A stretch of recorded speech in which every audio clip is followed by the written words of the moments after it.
6 million inhabitants, fourth largest nation of Africa, capital Tripoli. Libya has the 10th largest oil fields reserve of the world. Through centuries of history, it was dominated by the Phoenicians, the Persians, the Egyptians, the Greeks, the Romans, and the Vandals, and finally became independent in 1951, when the few remaining Italians went back home, and since then, its ascension began. From poor to rich, from being an exploited country to focal point. I decided to talk about Libya because it is central in the international Mediterranean political scenario, and not only.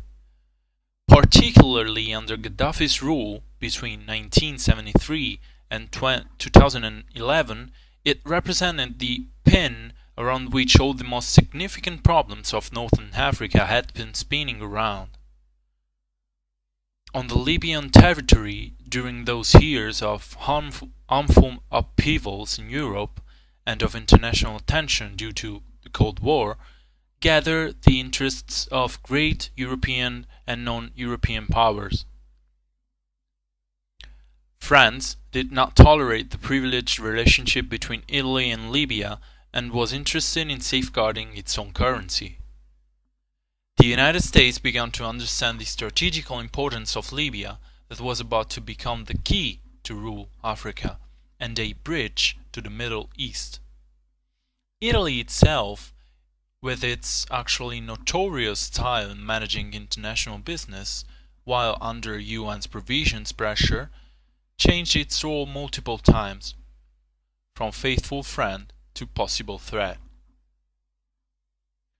Muammar Gheddafi was born in a tent near Kasr Abu Hadi, a rural area outside the town of Sirte, in the desert of western Libya. His family came from a small, relatively uninfluential tribal group called the Qaddafa, who were Arabized Berber in heritage.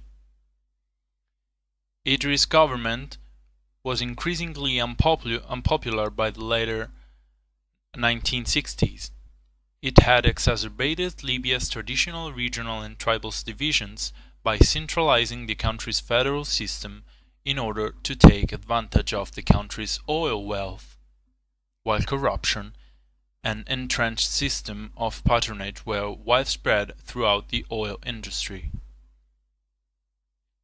Gaddafi's free officers recognized this as their chance to overthrow the monarchy, initiating Operation Jerusalem. On September the 1st, they occupied airports, police depots, radio stations and government offices in Tripoli and Benghazi.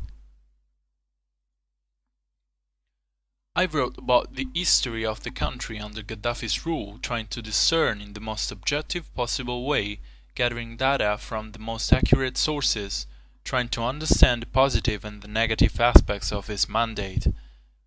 The most consistent part of my work was filtering the huge amount of data that we have and divide them between what is true and what is false, politically and economically exploited within an international press system that is often, as we all know, factious and not objective. Gaddafi was severely criticized during long periods of modern history in which the international press agreed in defining him as a merciless dictator. Beside what is true, in the repeated indignation rallies and complaint of the international newspapers, the objective figures report a Libya which had an unthinkable and unimaginable growth thanks to the nationalization of the oil fields, source of great richness that led this nation from being extremely poor to the status of African power. Moreover, the estimates report the presence of a huge quantity of gold in Libyan safes, and the history books tell us about monumental works carried out by the colonel, such as, for example, the Great Man-Made River.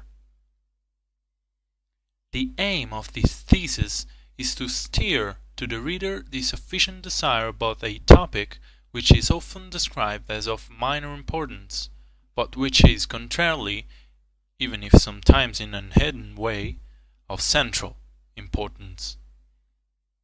I also want to provide, whenever possible, a different but not less authoritative and documented point of view, certainly far from the official version that is too often incomplete and inconsistent.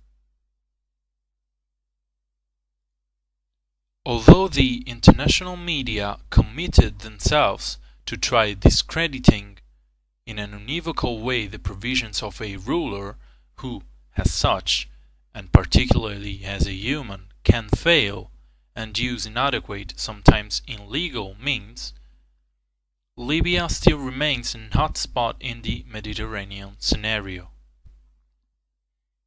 Libya is not limited to the description of the land of bandits and tribes, the perfect cradle for barbarian fundamentalist settlements. Studying the parabola of the modern history of this country allows to clarify many of the actual outcomes, as it represents a fairly large diameter ring of this chain of events, whether they are notorious or not. We all know what used to happen when there were lions in Roman times there. Let's try to find out if NATO is a cage of tigers.